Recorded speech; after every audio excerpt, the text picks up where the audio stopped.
What up? It's Matt, Taco Potato Mustang. Today we're going to talk about the 2021 Subaru Forester Touring. I'm not going to get into too much detail about the styling. I think this one looks pretty good. Color's pretty good. It's Jasper Green Metallic, which I think is one of the better colors that Subaru offers. It's not the most beautiful vehicle, but it's also definitely not ugly. I think it looks pretty good. So we're going to talk a little bit about some of the various features and some of the good and bad experiences that I've had, my wife and I have had owning this car for the better part of a year. Okay, I got my Subaru key fob here, and just a quick point about when you're getting in and out of the car. One thing that we found is interesting is that, so now the car is locked. If I grab the handle and I have the fob with me, it'll unlock the car, but if I open the driver's side door, it won't open any of the other doors. I think my assumption is that's a safety feature, so that if you're by yourself and you get into the car by yourself, nobody else can like come up and get in on the other side of your car or get in behind you. So if the car is locked and you have the fob in your hand and you open the passenger side door, it'll unlock all of the doors. And I assume that this is because they're thinking that if you have the key fob and you're getting in on the passenger side, you're putting something in the car or you're letting somebody else in the car before you get in the passenger side to drive, or you are the person who's with the driver, and there's no need to keep the rest of the doors locked. So anyway, this kind of interesting feature that we figured out after having the car for, I don't know, a few weeks.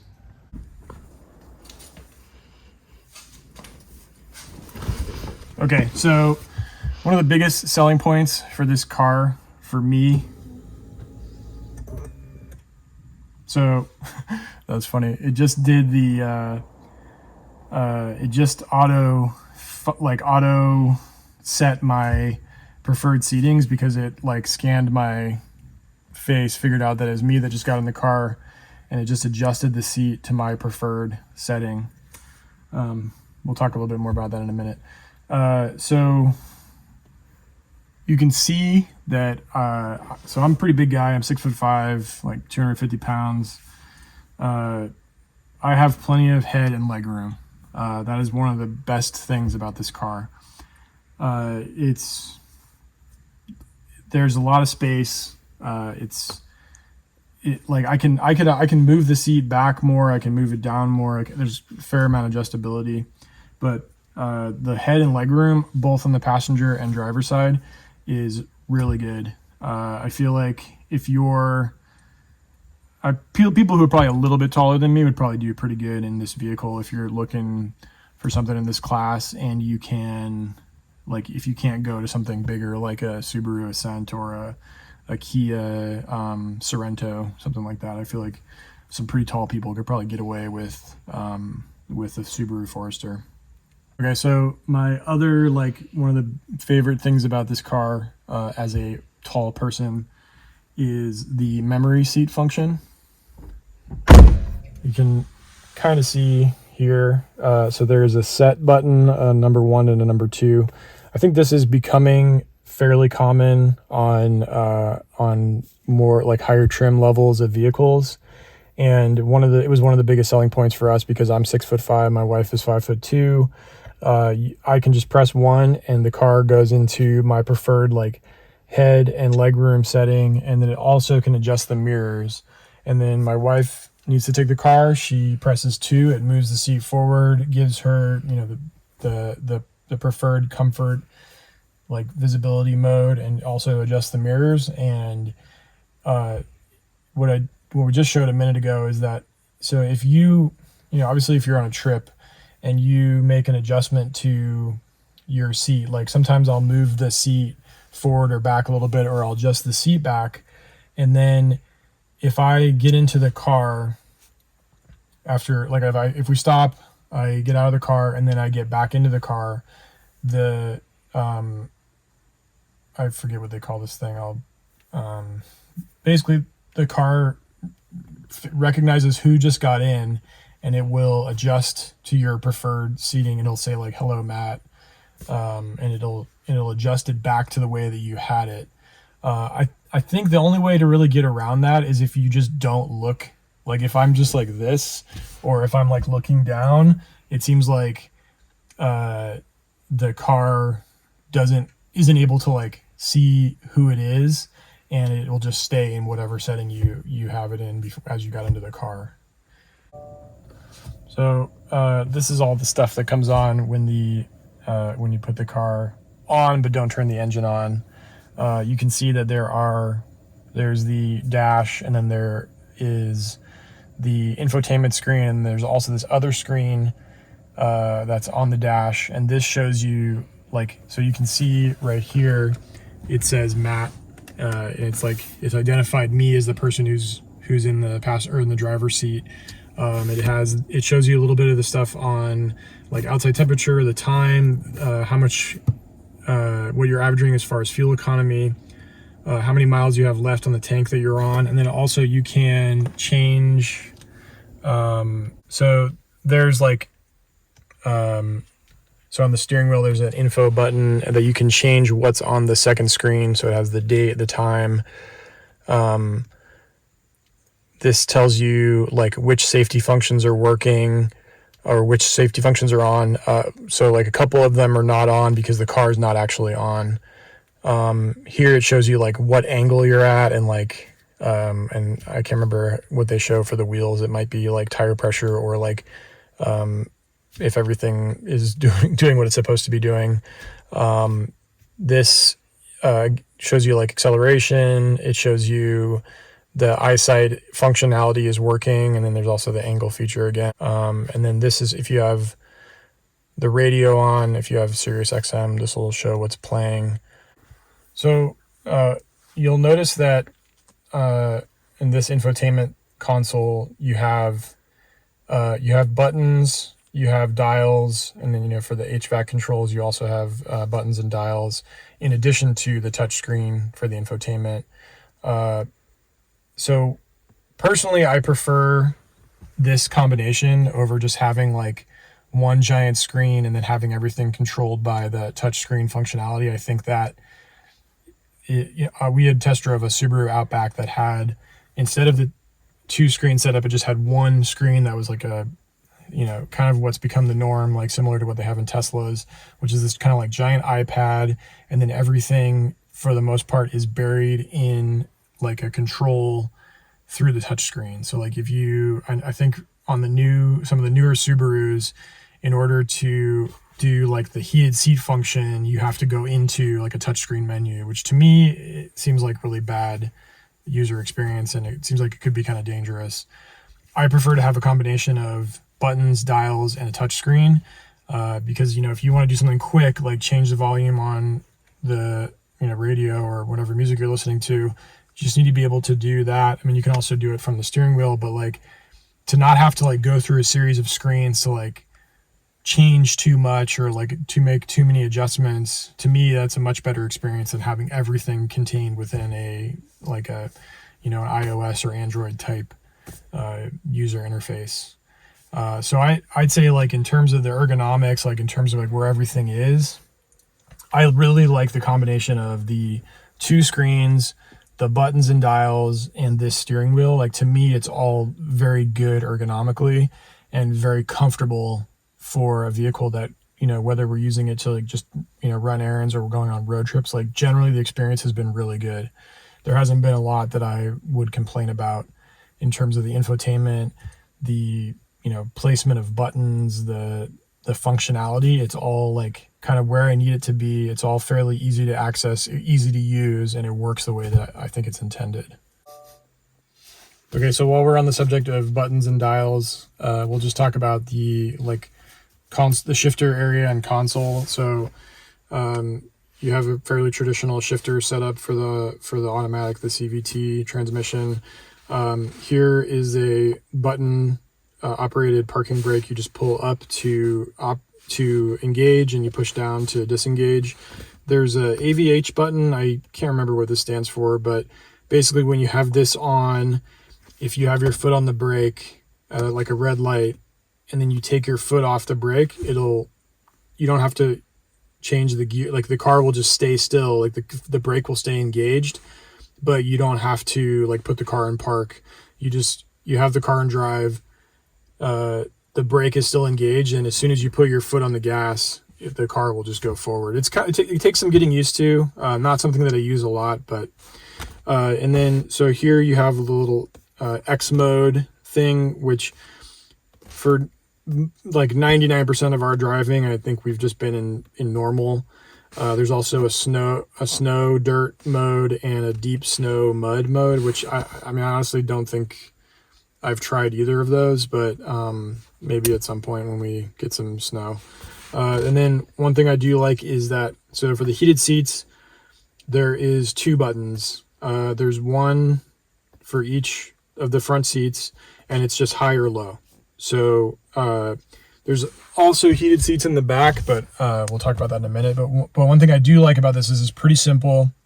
It's not buried in a menu. You just press high, you press low, or you put it in the middle and it's off.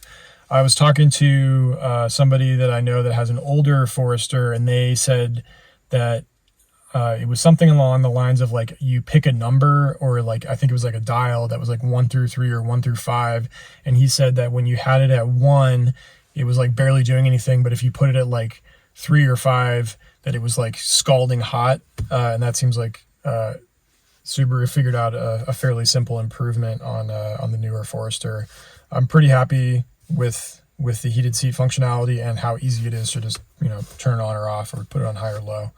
I'm not sure what this is. It might be like a placeholder for I think maybe if the Subaru Crosstrek or the Subaru Ascent uses a similar console, there might be a button for functionality that those vehicles have that this Forester does not have, but this is just like a non-button button.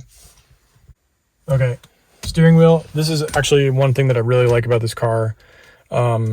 It's fairly small in diameter compared to like say the 2014 Mustang. It's pretty comfortable. It has like a nice style to it. This is kind of cool. I just like generally I just think it looks pretty good. And then it has like various controls on it. So here on the right side you have the cruise control, like this, I turn it on, turn it off, and then it's like a radar cruise control functionality, so you can pick the number of like the car length distance between the car that you want to be, like how many cars you want to keep between you and the car in front of you. And then on the other side, it's controls for the radio, like basically anything related to the audio function. And then here is like a little setting control that you can, with this, you can adjust things on the dash, and I think you can also adjust things on the smaller screen. And then on the right side is the little button for the heated steering wheel, which is just you put it on, and it comes on basically from like here down, like into the top of the steering wheel. It does not heat up, but it works pretty good. There's just one setting, it's on or off, and it's a nice function, especially when it's cold out. Okay, so I have the seat in my preferred setting, the front seat. And I'll see if I can fit in the passenger seat behind the driver. So the headroom is a little cramped for someone my height. I can't remember if you can move the seats back at all. Can you? I can't remember. Okay. So anyways, the leg room, like if I'm sitting in the front seat and like someone my height is sitting behind me, they can fit in here, not super comfortably, but I could ride like this for, a short trip and not be miserable. The seat's pretty comfortable. There is a heated seat function. The controls are right here on the back of the console. There's also 2 vents for the heat and AC. And then there's also 2 USB ports that are covered up by this little thing. And then the middle, there is a third seat here, so it's technically a 5-person vehicle. But if you only have 3 or 4 people in it, you can put down the middle armrest, and it has 2 cup holders. It's pretty nice trim. I mean, I don't ride back here very often, so I have not had to use it, but it's pretty nice, pretty comfortable. I think the only thing I would really complain about is that it might be due to the sunroof or moonroof or whatever you want to call it, but it seems like you lose like another maybe like inch or inch and a half of headroom getting into the back seat from the front seat. And I mean, obviously the advantage of the front seat is that you can move the seat back up and down, and you can move the seat up and down itself. So, but pretty comfortable for average sized people, I would say. Okay, so real quick, I figured out there's a little tab here, or a little like cloth kind of pull thing. If you pull on this and push the seat back, it brings it back a little bit more and gives you a bit more headroom for you taller folks. And I think that makes a pretty big difference. Like if I was sitting in front of myself, I can move the seat forward a little bit, and second version of me would be more comfortable with leg and headroom. So it's the next day, and I was planning to finish this review when we took our car to run some errands, so I could talk a little bit about the driving experience and the drivetrain and all that. But Mother Nature had other plans, and I just finished digging out our driveway, but we have a pretty crazy amount of snow, and power has been off almost the entire day, so pretty crazy. These trees were covered in snow. Some of them still are, but I was hitting them with a shovel to get some of the weight off so that they could go down a little bit. It's pretty nuts. Okay, so it's like almost a week later since we started recording this video, but I'm finishing it now because we've been like stranded. Well, not really stranded, but we were without power for a few days, and then we went and stayed with a friend, and then didn't really use the car too much while we were away from the home. So now I'm going to talk a little bit about the driving experience of the 2021 Subaru Forester.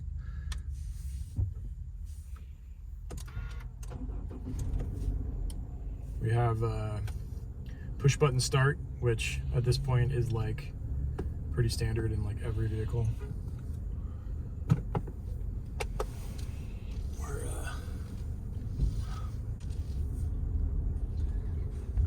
So the before we started searching for SUVs, I think I had this idea in my head about what would be an acceptable number of for horsepower as far as like a minimum, and it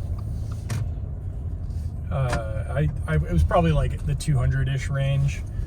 And after driving a bunch of different vehicles, and then ultimately getting the Subaru, which has like around 187 horsepower, I think, I would say that's probably not necessary.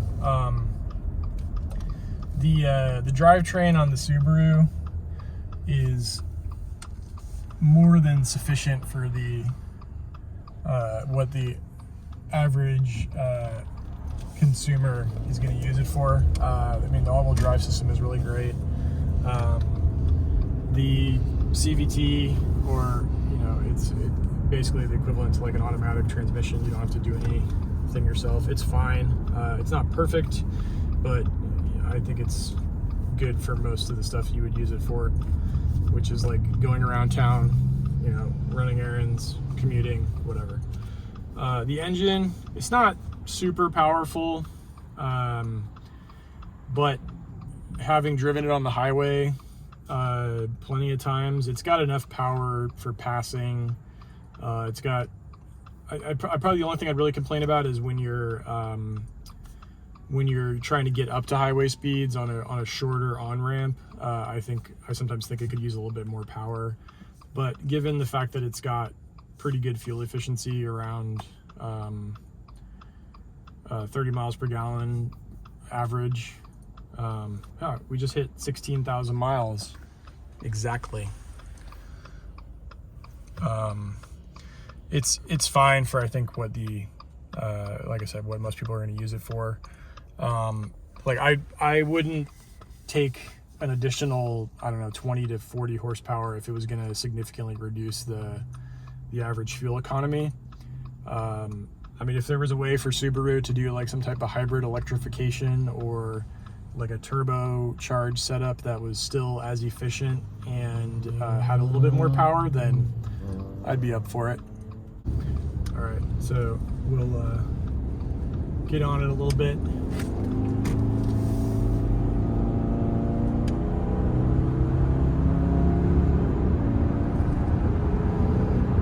Yeah, not exactly mind-numbing speed acceleration, but I mean, I wasn't even flooring it. It does okay. It's not going to compete with, like, you know, the vehicles that are you know, on the sportier side for especially, like, you know, the SUVs that have ridiculous power. But I mean, it's fine. I think you're not going to be doing any wheel-to-wheel racing or autocrossing or drag racing in a Subaru Forester, but for, you know, 99% of driving, it's gonna be good. It's sufficient. I'd say, you know, we're pretty happy with it. It's like, if you're looking for a vehicle that's pretty sufficiently equipped, like if you're you probably don't need all the stuff that comes in the touring trim. Again, I think the biggest reason why we picked the touring was the memory seat function. So you can get a lot of this other stuff in the limited trim, and it's a pretty good deal for the amount of money that you'll spend. And I think, you know, compared to some of the other vehicles in the class, I don't know if you can do much better in terms of all-around package. Again, if you're like you know, a little shorter, or, you know, around average height, you know, you might want to take a look at cars like the RAV4 and the CR-V. But if you're taller than average, or you just like having a good amount of headspace and leg space, I think the Forester's a really good option. So yeah. Okay, so back in the garage. Some of the snow melted finally, so I might be able to drive the Mustang at some point in the next day or two. But I think I was gonna do a little section on, like, the safety features and, like, how you can, like, turn off and turn on some of the stuff in terms of tech and safety on the Forester. But this video is already getting kind of long, so I might just do a separate video on that. But I mean, just to summarize, the Forester is pretty great. It's reasonably efficient. We haven't had any problems with it. I mean, it's been almost a year. It's got enough power to do most of what you need it to do. It's comfortable. It's got a lot of good safety features. It's got a good infotainment system. It's got space, especially if you're on the taller side. All-wheel drive system works great. It looks fine. I think it's a pretty good looking vehicle for, you know, being in a class that, you know, everybody, you know, the vast majority of the people on the road seem to be driving these types of vehicles, and a lot of them look the same. I think the Forester looks pretty good. But yeah, I would say overall pretty happy with the 2021 Forester Touring, and would recommend it if you're in the market for a crossover in that sort of size class.